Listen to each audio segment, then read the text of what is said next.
All right, we are live on YouTube. We're going to be live on Love. We're going to be live on Facebook. That's Atlanta Falcons on SI. And let's go to X again today over on the Scout Kennedy on Facebook and get us going here. Could be a fiery type of episode this morning. And good morning, everybody. This is the Falcons Podcast. It is Wednesday, week something or other after another X amount of losing streak games for the Atlanta Falcons. I lose track these days. I think we just got a little bit of rain here, but it should be another nice day, springish day here.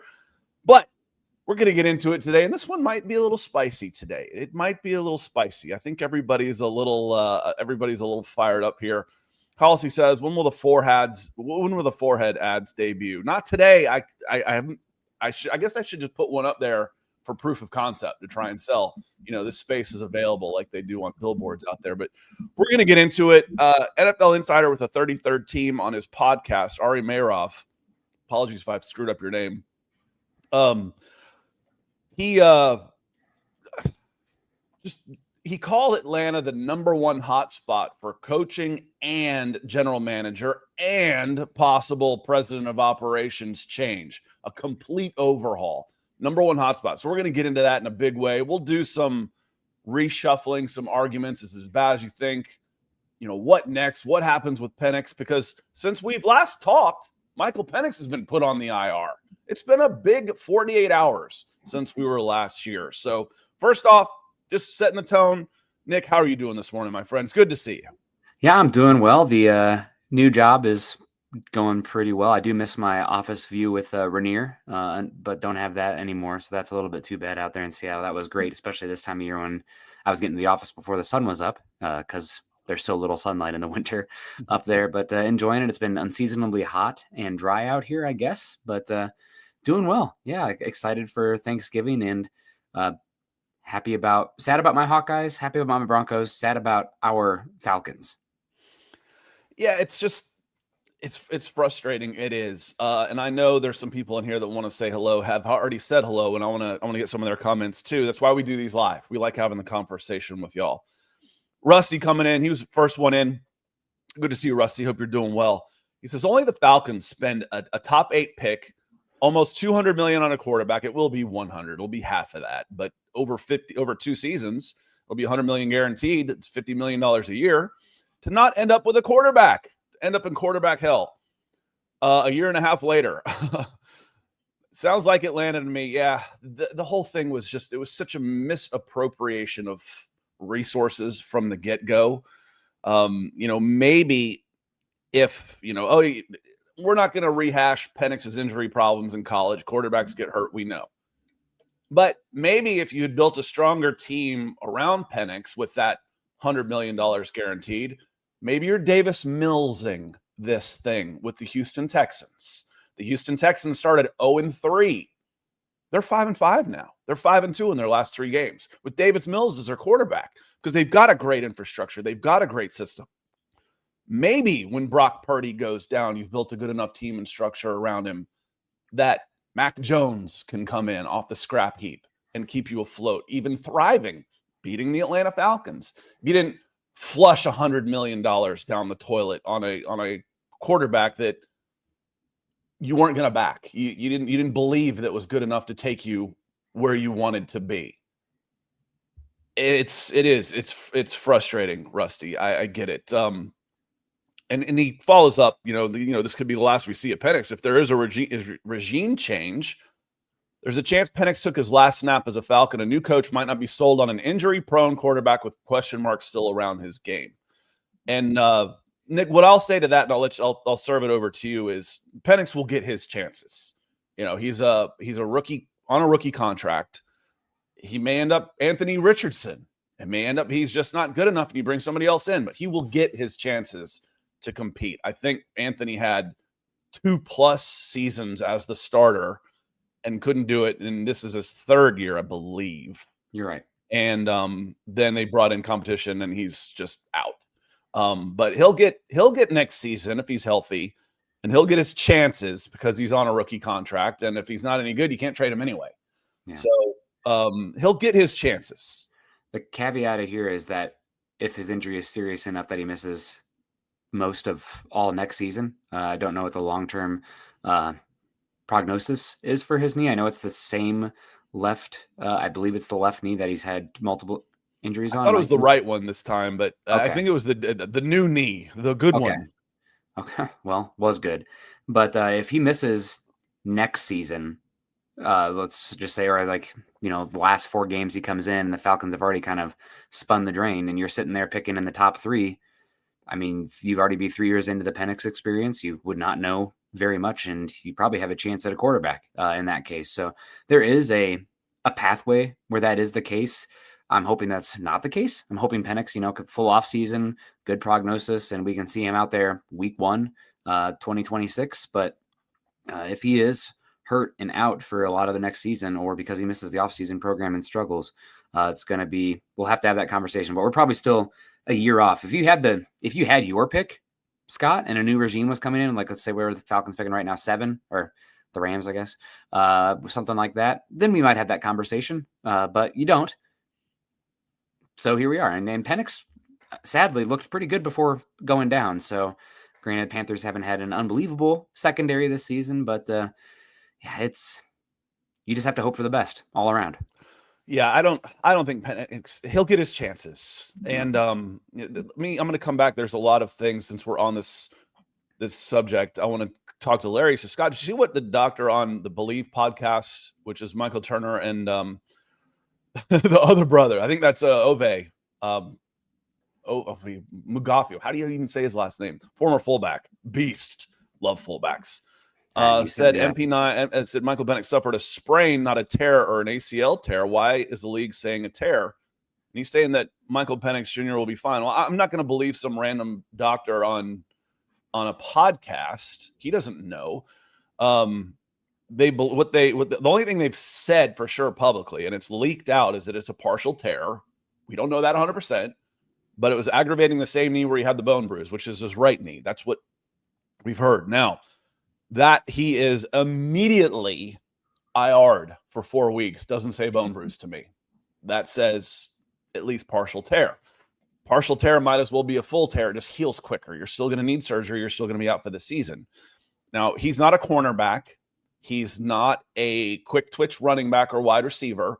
He is a rocket arm quarterback. Mobility is not his strong suit. He's fast, but he's not beating people with his legs. If he's got a partial tear of his ACL, if he gets surgery over Thanksgiving, he could be back throwing again by Valentine's Day. So he would be fine for off-season programs, et cetera, et cetera. It's just the worry that, hey, this isn't his first rodeo, when it comes to this. And, that wasn't a secret. That wasn't a big surprise in there. And that's Larry, appreciate you coming in with the podcast. So this is a great comment, and I did see, so I wanted to address this, but thanks for the super chat anyway, the support. It certainly helps what we're doing, what we do here. Curtis Case, he is a dear member. Be like Curtis, be a member. We need you. We need you in the fold, in the nest, or up top on the perch. There's two different status levels for support. He says, good morning, Scott, Nick. That's you, Nick. And Falcons Nation, that's all y'all. So what's our salary cap look like for next season? Can we make any moves? Yes. You'll be able to make lots of moves, actually. You should be around middle of the pack. I came up with $60 million easy. And I cannot believe, Nick, we talk about this all the time. There's people that are fans of players, not teams. Mm-hmm.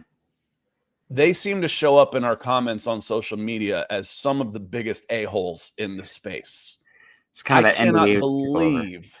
Now, I've had a couple decent conversations with this, and I've been happy to point out there's no way, but I cannot believe there's anybody that thinks Kirk Cousins is playing on a $57 million cap hit next year with the Atlanta Falcons. He's so gone. He's gone. Now, $57 million cap hit, because you took the extra 10 on, it went from a 25 dead to 35 dead. So you gained $22 million by cutting him. You can spread that across 2 seasons if you want to. Or if you're a new regime and you want to come in, just eat it. Eat it like the Falcons did in 2022 and just take the whole thing on, and you're still saving $22 million. Darnell Mooney is gone. Just no way. That was another one. But I came up with $60 million pretty quick without even touching anybody else's contracts. And frankly, Jesse Bates is in the discussion right now too, y'all. So he was horrible in this game. My God. Yeah, he hasn't been great, and he's going to be a $20 million safety next year. Yeah, I mean, we kind of saw that as Broncos, covering the Broncos, Justin Simmons, All-Pro, Pro Bowl. Wow, not good anymore. Fell off. So that's we'll definitely see what happens there. But you're right. You guys will be able to clear up a lot of money. Right now, you're sitting, I think, 24th in cap space, but that's with those contracts you mentioned on there. So we'll see what happens with all of them. But yeah, you have a lot of flexibility and direction with the contracts and the cap. Not so much your draft picks, but we'll see what comes of that. Curtis comes in back to back. He says wide receivers, talking about acquisitions. Wide receivers 2 and 3, cornerbacks 2, and a linebacker. I would invest in the OL. No quarterback will survive with this line, and we only have 5 picks for this coming draft. Probably won't even be 5. Terry Fontenot's there. He'll trade up a couple times. He likes to spend 2 for 1 on a lot of guys. But yes, 2 wide receivers are a must. Free agency and draft. At number 2 overall, second round, which will be probably 40 to 45 in that range. I would go best player. If there's a big difference between one, I would go cornerback, wide receiver, or if there's a monster defensive lineman. Because Nick, you've been able to get a difference maker defensive lineman in that range the last couple of years too. And it's shaping up. We're still a ways to go, obviously, but it looks like you're going to have some pretty good 0-1 techniques in the upcoming class. And that's something that this defensive front, while they're talented, they're slender. You're not winning the early downs as much as far as mucking things up and freeing guys up. So I'd keep an eye on the interior defensive line too, to go with Rook and Zach, just because it's a value position.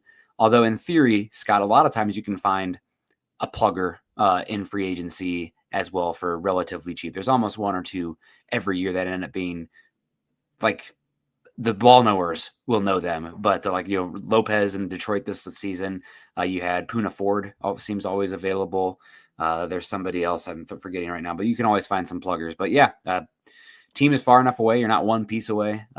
Take a value position, and I'm with Curtis here too. It's something I've been banging the table for since he drafted Penix. Like, you're going to have to be an offensive line first team now. And it's not just Penix. It's also maximizing Bijan because, just taking the Raiders, for example, you use the 6th overall pick on Ashton Genty and you have the worst running game in football. It's not Genty's fault.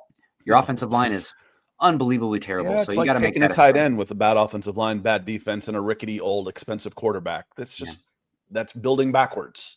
Yep. So I would like the Falcons to become a team that you're striving to have at worst a top 10 offensive line every year. And I know that it might come at expense of the defense, some of the playmakers on the perimeter, but you have Bijan and you have an injured quarterback that had a lot of injuries. So the offensive line needs to be the priority. And you've got a right tackle. You've got a right tackle who'll be coming back off of his knee injury where agility wasn't exactly a strong suit to begin with. Mm-hmm. So there needs to be some investment there. And Curtis, as Rusty says, what a mess. And he's just talking about the the quarterback situation. Yeah. John Harrell's a member. Good to see you, John. He says, why not just start Easton and see if he can play? He can't, but I'd rather see Easton play at this point. He can run. Oh God, he can run.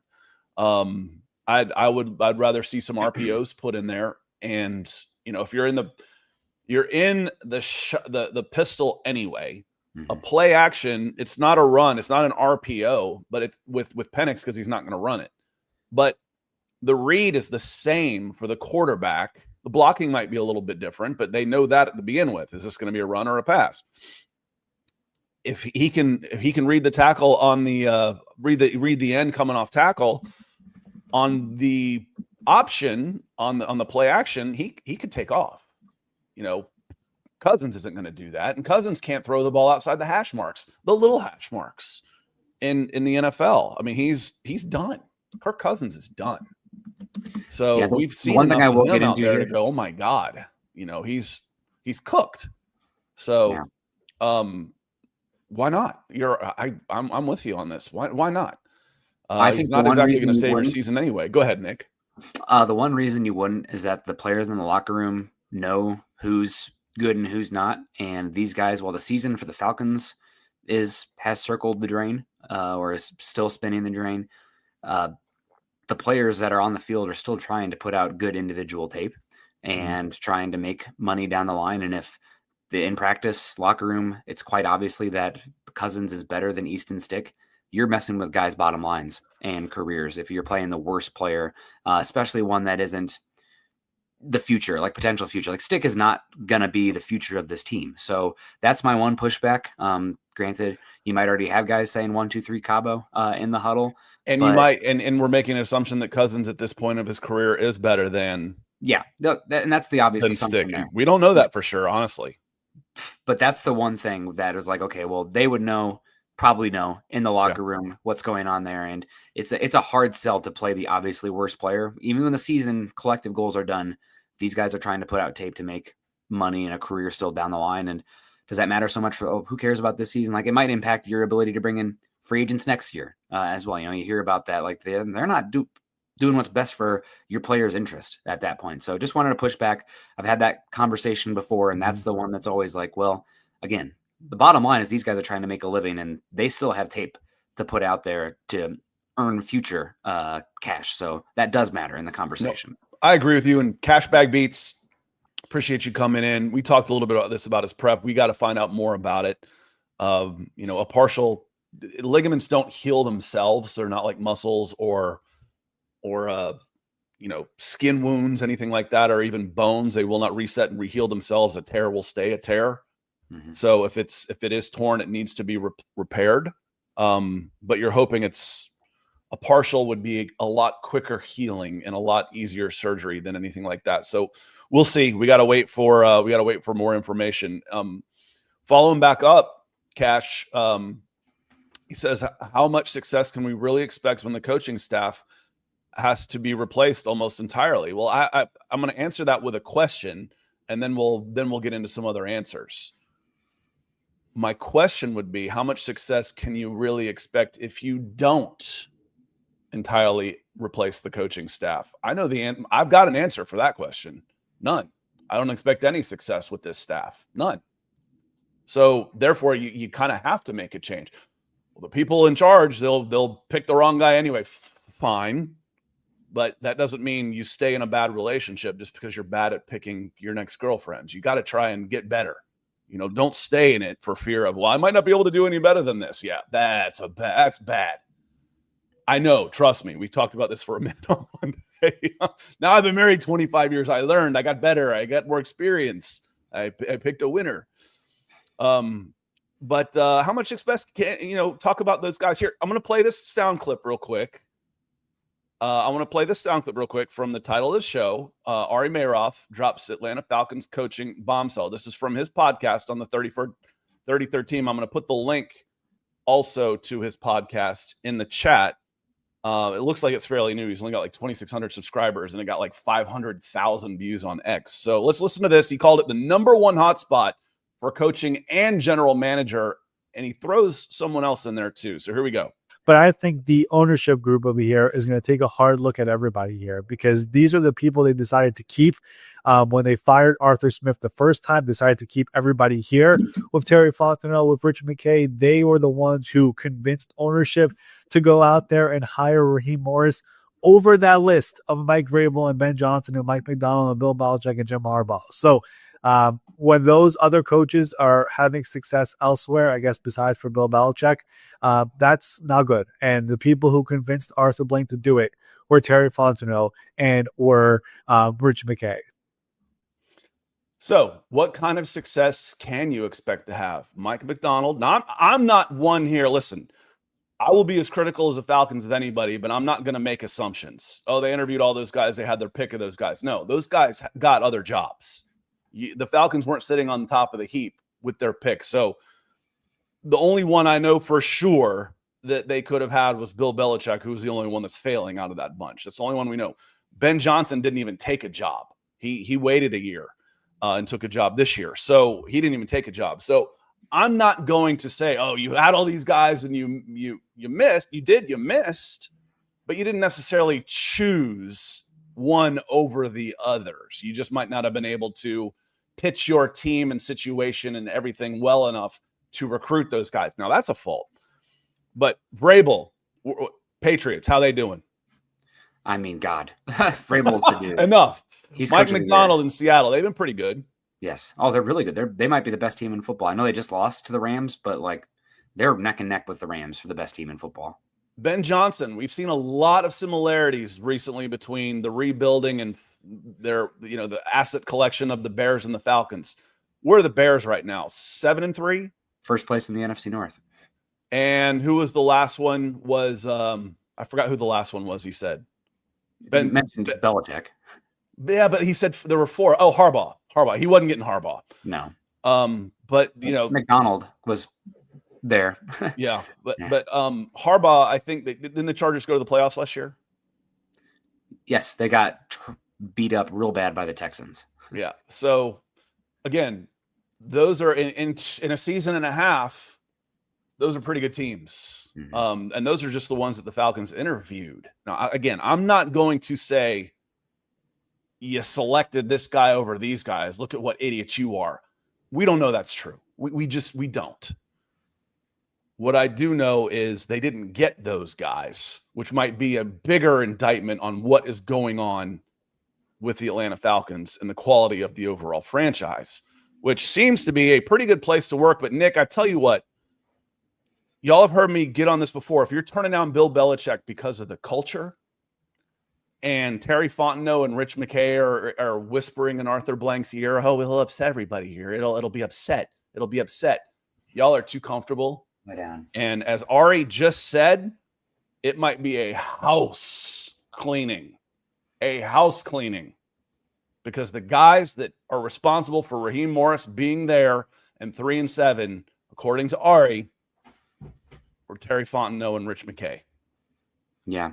The one thing that's unfortunate, Scott, is as it stands right now, the names that are likely head coaching candidates don't seem to totally align with what I'd hoped for the Falcons. Now, granted, how good of a job in the pecking order is the Falcons' job when you don't have the picks and Penix is coming off the injury and everything. But, I mean, you talk about on the defensive side of the ball, do you want to hire another defensive backs-oriented coach? Vance Joseph would be a heck of a get for some franchise, but is that could you go back, the defensive side, retread quarterback like Raheem Morris here? I don't know. I think with some Wade Phillips ties as well. And then you also have coming out of it, I mean, could you bring in the Rams defensive coordinator right now who's doing a really good job is Chris Shula. I mean, I don't know if you can double dip there. I don't think that Clint Kubiak's a great fit for Penix personally. I mean, I've talked about this before. Penix does not look comfortable under center, and no teams runs more under center. Draft him number 8 overall with a guy that won't go under center. I will not believe that, Nick. Yeah. I will not. I won't. You make him comfortable. Yeah. You flip him around in Rocky 2 and you're going to fight right-handed. You're going to punch with that right arm until it falls off. Yeah. I jab with your left, until it falls off. We're going to turn you to southpaw. I will not believe that you can't hire a coach because Penix doesn't feel comfortable under center. If that is even close to true, someone's fired. Yeah. Someone is fired now. And the other aspect of that is his knees, right? Are we going to go full pistol like Kirk Cousins early on? I don't know.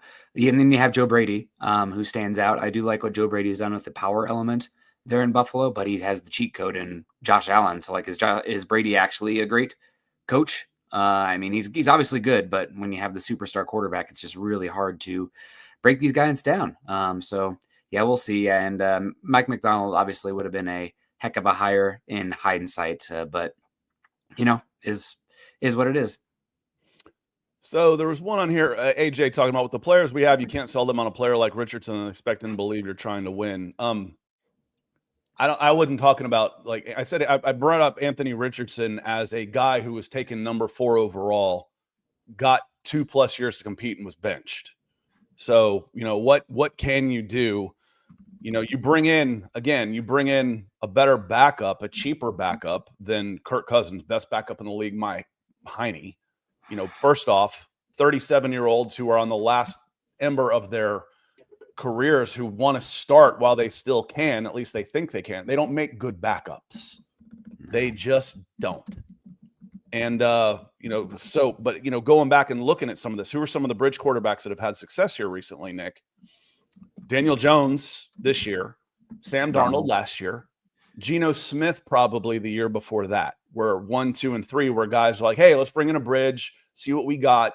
It can be done. Baker Mayfield. And when I thought of him too, he was kind of signed as the starter because the only other one I could find on there was Kyle Trask. It was like $20 million maybe, which is still more savings than that is less than you will save by cutting Kirk Cousins next year. So you could cut Kirk Cousins, sign Baker Mayfield at that contract at the time, and still save money. And you're bringing in competition and a good backup and a 1-year deal, and a 1-year deal. So they're young enough where they want to fight for it. So the name I did want to bring up though, Scott is still talking coaches. I still got my eyes on LaFleur in the Packers. I think all Falcons fans should be hoping that Green Bay burns to the ground this season. They did an all-in move, and I think Jacobs has a knee sprain. He might be out for a bit. Hurts both my fantasy teams, sadly. But Packers have a really tough schedule down the stretch overall, Scott, and they're talented, so we'll see what happens. But Vikings, that defense is really good. They could win a brawl at the Lions. They play the Packers twice. They go to Denver. They have the Ravens week 17, and then on the road against the Vikings. Now, Vikings, McCarthy looks like the worst quarterback in football right now, so maybe dodge bullet there on that one, taking Penix instead. But right now, I think that the dream is the Packers absolutely flame out, and they're like, look, I feel like the Packers organization is like, I feel like we've reached our ceiling with LaFleur. Maybe it takes a trade. I'm not sure, but you obviously have the Atlanta ties there. He's been so successful. He brings a proven system. So that's the dream right now, I think, for the Falcons is LaFleur. He's got what seems to be the prerequisite, the pre-established relationship. Mm-hmm. If you're not already buddies with blank, then you don't really have a chance. Mm-hmm. Oh, goodness. And I did see Carrie also in here. She asked about 2 bridge quarterbacks and Jacoby Brissett and Mac Jones. Both those guys signed 2-year deals this offseason. So you have to trade for them if you're going to do that. Falcons don't really have the picks to be doing that. Or wait for them to get cut on something like that for cap reasons. But as backups, they're probably not overly expensive. No, they're not expensive. They've been too good to move on from. They are valuable assets. I would expect a day 2 pick for the cost for those guys. Maurice Bonney, Urban Meyer would have been better than this.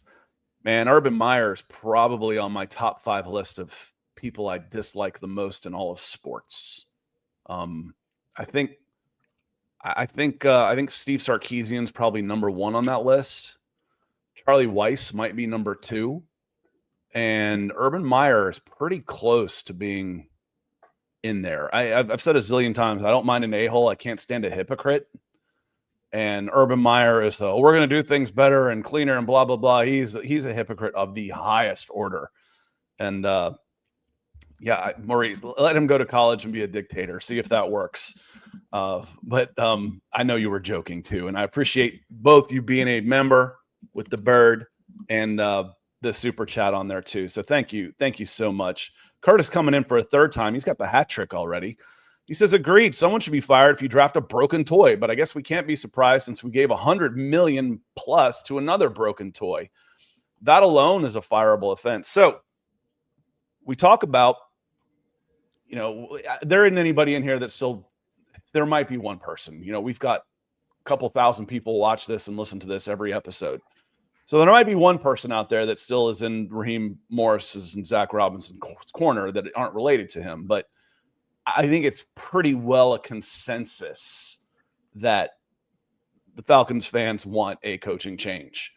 There is a little bit more defenders, more backing for Terry Fontenot, but listening to Ari right there, he had his hands in this hire as well. He was part of the crew, and we all know it's a collaboration. Everything we do is a collaboration. That way, nobody ever gets the blame. We can just blame the collaboration. And frankly, I've said it before, I don't think Terry's done a good enough job assembling a roster with 5 straight losing seasons to keep his job anyway. But if you're going to paint him with he's also partially responsible for Raheem Morris and his failings, I don't think there's any way you can say, oh yeah, Terry Fontenot needs to be back. I think you fall off of that. If you're on the fence, I think general sentiment means you've been pushed at this point. And it sounds like, again, Ari makes it sound like a house cleaning, Curtis. I think that's the way it sounds. And I think that's what a lot of us want, man. From Rich McKay on down, you're not changing blank, not yet.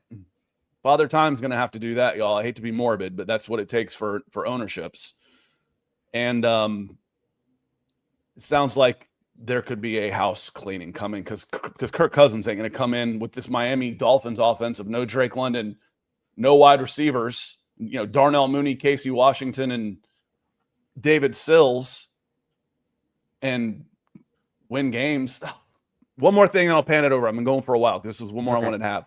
You spend, going back to Rusty's point, you spend $100 million, $50 million a year on a quarterback.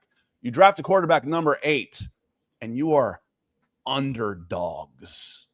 The Atlanta Falcons are 1.5 underdogs to the New Orleans Saints with their anointed $50 million quarterback under center. Wow. That is just a kick in the nards. It should be that alone. I should be able to tell you they're 3-7 underdogs to the 2-8 rebuilding Saints, and they've got their $50 million guy under center that you hand chose.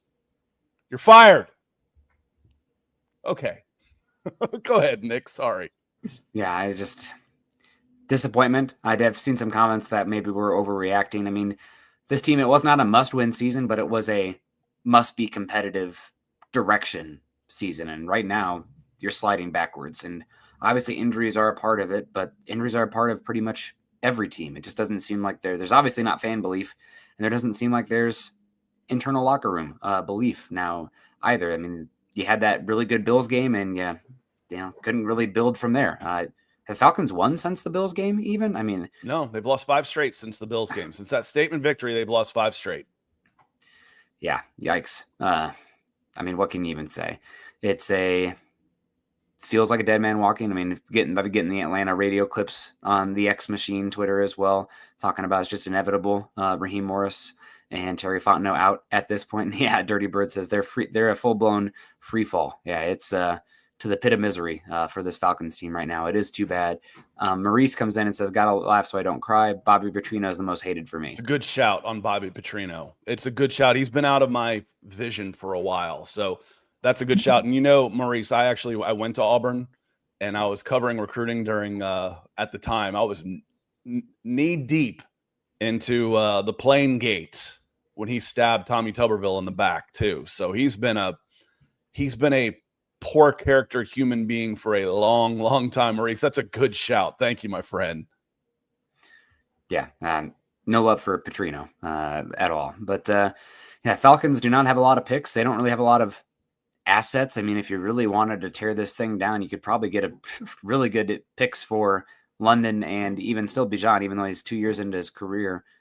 This is year 2, right? Year 3. Ugh, man, you hate that. You got 2 years of cost control on him if you were to move him. With a 5th-year option, and he'd be worthy of a 5th-year option. He's certainly it's a set number. And it's not that expensive unless he makes a Pro Bowl this year. If you're the Falcons, you want him to kind of keep floundering if they're going to lose anyway, because him making the Pro Bowl is an extra $4 million on his salary and his 5th-year option if he makes a Pro Bowl this year. Yeah. Yep. No, hopefully you can't hear that in the background. It sounds like the dog found the cat food empty bowl, but there's a lot of clanking. Summit, stop it. But yeah, no, we got Edward Brown coming in 2026 as will be the 6th year in a row we open the season with a new quarterback. I can already hear the chants for Arch Manning. Yeah, we'll see what happens with the quarterback room. I mean, we're way ahead of ourselves here. But yeah, if you're picking in the range where you have a top 5 pick next year, has to be in the conversation. I think Penix starts next year. I think he's the starting quarterback week 1 next year. So, yeah. But you think he's healthy enough to be out of the gate starting? I hope so. I do. I really do. I think what'll happen with a partial and not multiple ligaments, you can be, as a quarterback, he can be back out there in 6 months throwing. As far as throwing well, I think he can be back out on the practice field in 6 months, and I think he'd be ready in, what are we at? We're mid-November. We're talking September 1st, so full 8 months, 9.5 months. He can have a baby. He can have a baby in that time. So I think right now my money would be, if I was setting betting odds for FanDuel, I would put Michael Penix as the far and away favorite, and I would say you're out of your freaking mind if you think Kirk Cousins is playing on a $57 million cap hit for the Atlanta Falcons. Well, you can always do restructures. You think they want to put more money into the future on him? They want to get out from under that contract so bad? Yeah. Not bad enough, that they're not restructuring and pushing more money into the future. Oh, that's a good idea. Let's make sure we're paying him in 2027 too. No way. Arch Manning is he's a flawed quarterback, but when you see him throw, you can say, "Oh yeah, I see why. I see why he was getting all the hype." He's and to be fair, the best thrower of a football I ever scouted. I said I always considered scouting like treasure hunting. One of the best I've ever seen. Well, Ryan Perrilloux was one down in LSU. Chris Leak, if you remember him, he's just 5'11", but it was Jamarcus Russell. Jamarcus Russell was so good. He was so good. He could just show up and not give a damn and still go number 1 overall in the NFL draft. So Arch Manning has got the tools without a doubt. Hopefully the experience will come with it, because he's not a great quarterback right now, but you see it. You see why he was hyped up. Let me see here, Larry. Incredible too. At Hello, Summit. State. Yeah, hey Summit. I'm glad you got your snack there. Julian Sayin at Ohio State's also. He's a little bit shorter, but I mean, I know he's throwing to 2 first-round picks at Ohio State wide receiver too, but he's looked pretty good this season. I would keep his name in mind as well for 2027, but we're way ahead of ourselves. Larry says, Scott, have we talked about how the defense seems like they're regressing? And honestly, Jesse Bates seems like he's going downhill. I think they'll keep Raheem for another season and bring in a new offensive coordinator, in my opinion. I don't. And part of it is I just don't think that the season will rebound. If you think that they can, win 5, I hate 17 games. It's so habitual. They're 3-7 right now. It means they have 7 left. Win 8, they'd have to go 5-2. Don't worry, have we're going to have 18 season. They'd have to go here. 5-2, right? Yeah, 5-2 to have a losing season. 6-1 to have a winning season. 5-2 at 8-9. Oh, they finished. Look how strong they finished. I'm not having it. They're underdogs to the. Oh my God! I almost marked. I knew I was going to lose my temper. I almost marked this as not safe for work and not kids. They're underdogs to the Saints, and no offense to the Saints as an organization, but the Saints are tanking this year. This is admittedly a rebuild year for them, and they're underdogs to the Saints. Yeah. Probably be underdogs to the Jets too. Both 2-8 teams with your 50. Let's not forget, Kirk Cousins was supposed to be the starter this year. That's why you gave him a 2-year, $100 million deal. Your quarterback is under center. Penix wasn't supposed to take over till next year. And you're underdogs to the Saints. Come on, man. And JB3, he's not playing great this year. He's not having, even when the Falcons were playing really good defense. I mean, that said, I think they're still top 3 in passing yards against, even after giving up 450 to Bryce.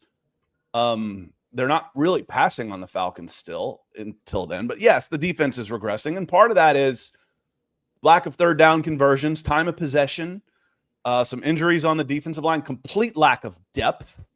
You lose Divine Diablo and your defense goes out the window. Meanwhile, the Denver Broncos and the devil himself, Sean Payton, lose their captain and Alex Singleton to testicular cancer at linebacker. And they go out and beat the Chiefs. Without the defensive player of the year. Yeah, without their defensive player of the year and starting running back and starting left guard. Everybody's injured. This is a lack of belief, coaching in the margins, and lack of depth, which is a complete and total organizational failure. Yeah, I'm with you 100%. this does seem like dead man walking. I mean, ideally, you're bringing in an offensive coach. I just don't know what lines up right now. You're going to obviously interview, and they'll bring in their binders or whatever. If LaFleur doesn't become available, Scott, the one that's my favorite right now is Saleh out there. I think he keeps some of the same defensive principles. Maybe he has some tie over with the staff, and he's been in enough trees now that maybe he can pull in a good offensive staff to support him as well. But I've been really, really impressed with what Saleh's done. You talk about overcoming injuries, Scott. How about without the best linebacker and the all-decade team linebacker for a lot of the season, and they're losing 3 of their top 5 pass rushers as well, and they're still winning football games out there. So I do think Saleh is somebody who obviously deserves another shot. And I think because he's been such a problem solver and the CEO type as well, I'm going to give him a little bit of a pass for the stink that was the Jets and also the Aaron Rodgers Jets specifically. I mean, that was with Woody Johnson there. I mean, nobody's succeeding out there. So Saleh, I think, is somebody he'd be high on my list. No, I think Rodgers, I wish Rodgers would have gone to Pittsburgh 2 years ago while he still had something in the tank and gotten to play for Mike Tomlin in an established organization like the Steelers, instead of what we're seeing, with the Jets. It'd be like, coming here. It's a sideshow. The Jets are a sideshow. The Falcons are a sideshow. Game recognizes game, and they're a circus too. So, and Sam 5-2, and again, that's 5-2 just to have a losing season. They need to go 5-2 to have a losing season. Yeah, it's not just with Kirk Cousins and no Drake London. I mean, the Saints are favored for a reason, for sure. And Tremarky, I don't know where you're coming from, brother, as far as give us 5 good games, Kirk, let's go. Are you like trolling at this point? Have you watched Kirk Cousins in the last 12 months? He's Joker laughing. He's just, there's nothing else to do. But he started, like, some of it was like, I'm not sure, because I've had some of these comments in my in some of my mentions and stuff that sometimes it's hard to tell. This guy, I just banned him again. I didn't ban him for what he had to say. I banned him for being a dick. About Kirk Cousins. You said he was awful. I'm like, he has been awful the last 12 months. Well, that's the core. He's got no offensive play callers, and the receivers are dropping passes. I'm like, yeah, and he stinks. And part of the reason they're dropping him is because he's throwing hospital balls out there. He about got Drake and Darnell killed. He doesn't have it anymore. And he hasn't since the first 6 weeks of last year. And he doesn't want to be here. All is bad. So Rusty says, can the Michael Penix injury be the straw that breaks the camel's back as far as Terry goes? Injury prone cornerback, top 8. It's going to hurt seeing LA pick at number 3. I think a 5-12 season should be enough. Even 6-11. I said 7-10 would be enough to clean house for me. Again, I put it this way. Forget all the money that's been wasted. Forget that you borrowed against the future to be good this year. So you don't have a first round pick next year. And again, I don't necessarily think that was the wrong move, but you have borrowed against the future. So I should be better this year. And I walk in and say, I'm going to use 4 top 10 picks, 6 first rounders overall over the next 5 years, but I'm not going to win a game. And we're still going to have quarterback questions. And I'm going to spend $100 million on a free agent quarterback for 2 seasons. And we're still not going to have a winning season. And we're still going to have a lot of uncertainty going into my 6th year. Would you hire me? Would you hire me? Then why wouldn't you fire me for those results? Yeah, it's logical, y'all. It's plain old logic. It's not feelings. I feel like he's done a great job. How great? He got some good picks in the top 10. Yay! Good for him. You're supposed to. You're not supposed to be drafting in the top 10 every freaking year. You're supposed to win some games. Yeah. Last year's draft was awesome, was it? Michael Penix is on the bench. I know it's PFF, but if I go look at Brandon Dorlus and Rook Arojo, you know what? Do you know where Rook is ranked? There's 124 interior defensive linemen ranked by PFF. Do you know where Rook is rated based on his grade? 116. 120. Okay. 120 is where Rook is. That was a first-round pick, too. Let's not forget. because I think he was taken 34th, and they traded up to get him. That's the equivalent of a first rounder. So that's 7 first-round picks, the equivalent of 7 first-round picks in 5 years. You're done. You gotta be, guys. I don't know how you could say it's not his fault. Well, he didn't hire Arthur Smith. That's true. That was an Arthur Smith pick when he picked Kyle Pitts. All right. That was an Arthur Blank thing when he picked Kirk Cousins. That and Arthur Blank wanted Michael Penix to have multiple quarterbacks. That was Arthur Blank. And Rich McKay. And it was Rich McKay that hired Raheem Morris. Then what the hell are you doing here? Then what's he even doing? If you're going to make an excuse for every bad move the Falcons have made and then praise him for every good one while you're still losing, what's he doing here? He's gone too. Clean the whole freaking house. Okay. I told you it was going to get a little spicy. I went from like acceptance. I was a little mad on Monday. And then as I review all this stupid crap they've done over the last 5 years, then I start getting mad. Millions and millions, hundreds of millions of dollars flushed down the toilet pisses me off. Yeah, I mean, it's been a failed era, no doubt, in Atlanta. And the thing that's the most not the most frustrating, Scott, but insult to injury is that while Tampa has been good, this has been an era where the NFC South has been available. The top rung. It's been open. I don't know if there's a division that's been as poor top to bottom as the NFC South over the Terry Fontenot era. It's not like you have a superstar quarterback or a powerhouse program in the NFC South. I mean, Tampa, again, has done well, but they are obviously more of a 5th to 10th best team in the NFC. And typically you'd see them more of a wild card kind of squad, in my opinion, talent-wise. Credit to Jason Light out there in Tampa, I guess, all the same. But, yeah, no, it's a opportunity cost. And, I mean, typically you do like to see coaches with 3 years, but when you put your chips in, to steal a comment from Sam Klontz, like you have, and the results are what they are, it goes boom. You're broke. You're out. The table's done. There's no going back to the ATM. You are time to go home. Good night. What outside the box move has worked out? Oh man. Tight end number 4. Nope. That really didn't work. God. 100 million guaranteed, and then backing them with a bunch of red shirts. Nope.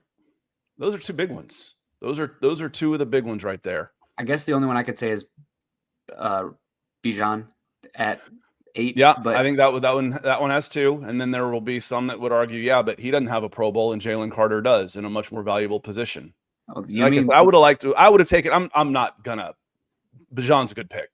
Yeah, the one we would have taken, Scott, the one I would have taken was Christian Gonzalez, who looks like a top 5 cornerback. I would have taken Jalen Carter because I would have wanted to put him in the room with. Oh, he's got maturity issues. Fine. Calais Campbell. I've got Calais Campbell. Grady. I've got David Onyemata, and I got Grady Jarrett as mentors. Okay, but either way, Bijan's been a good pick as far as the top 10, and that's changed around a little bit, I think. Bucci and his truck, 8133. That is a good looking truck. So what's the news? I'm late. The news, let's recap here. The Ari Meirov, it's Meirov, Meirov.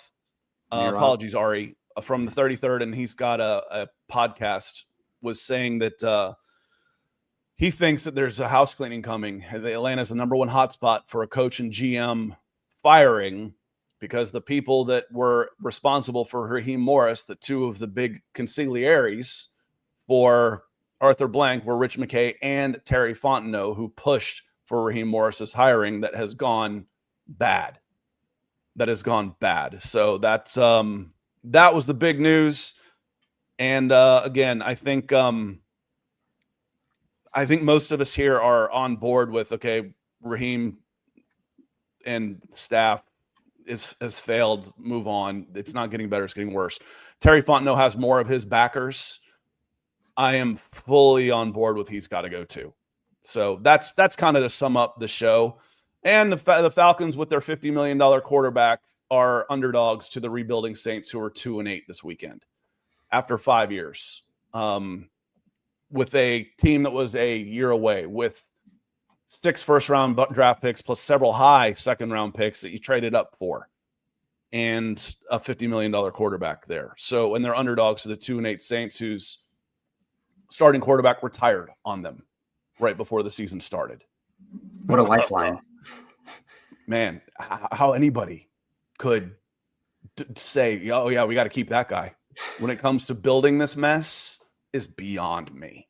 It really is. Positives, as Maurice comes in, it does look like Pierce and Walker are guys that it can be. Yeah, I'm not talking about just good moves. Yeah, those are logical moves. You got no pass rush. You got 2 pass rushers. I'm talking about outside of the box. Yeah. I just wanted to end on a high note, at least a little bit, because we've been a little doom and gloom. Pass rush has been terrible for Atlanta in the next 3 years, along with Zach Harrison and some of the building blocks you got here.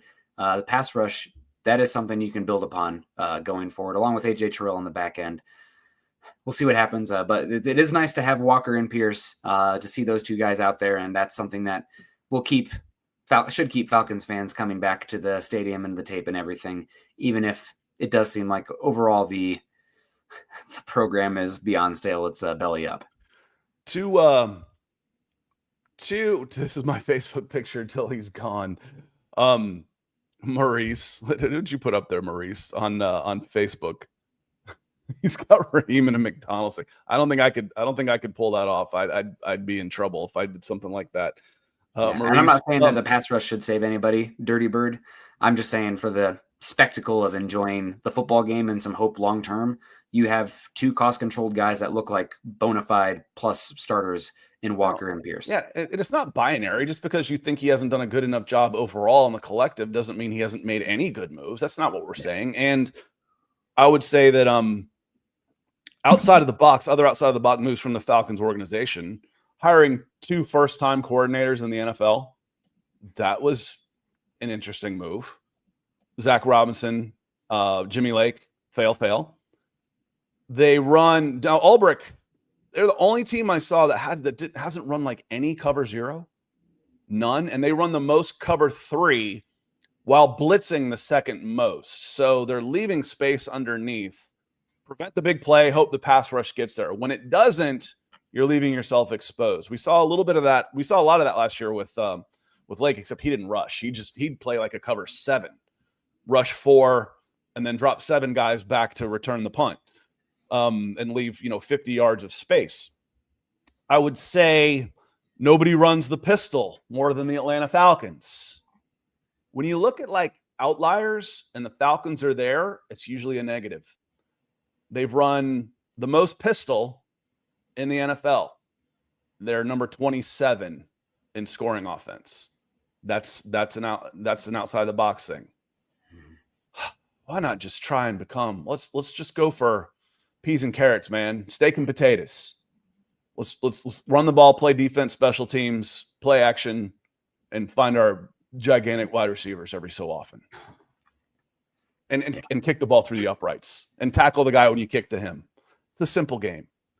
Yeah, that's my move this offseason, Scott. Build the offensive line, spend some money on Travis Jones. Assuming the medicals are clear, coming out of Baltimore, get an actual 0-1 technique, and try to build an offense that's predicated on the ground and pound, protect your quarterback. And it doesn't necessarily have to be the best pass protecting unit. You know what's the best pass protection? A good run game, where you're beating the edge rushers down and there's a threat of running every time. So, yeah, we'll see what happens from here. It is obviously unfortunate with where everything's at with this team. 5 in a row. It's crazy. The highs of that Bills game and to where they are now. But Morris does seem like they have an internal locker room spin in the drain. Fontenot's had a long enough sample size now. I think that it's unfortunate. I mean, even if this last class is good, it's the overall sampling where you're at as a program, and it's not good enough right now. Hucklebuck says Bates, Ellis, and Diablo were good moves. Period. No, not period. Because David Onyemata was a good move as well. Bud Dupree was a good move as well. Calais Campbell was a good move. Tyler Algier was a good move. Zach Harrison was a good move. Fontenot's made plenty of good moves. He's supposed to. He's also made a couple of big moves that have blown up spectacularly. And in the first 2 draft class weren't all that good.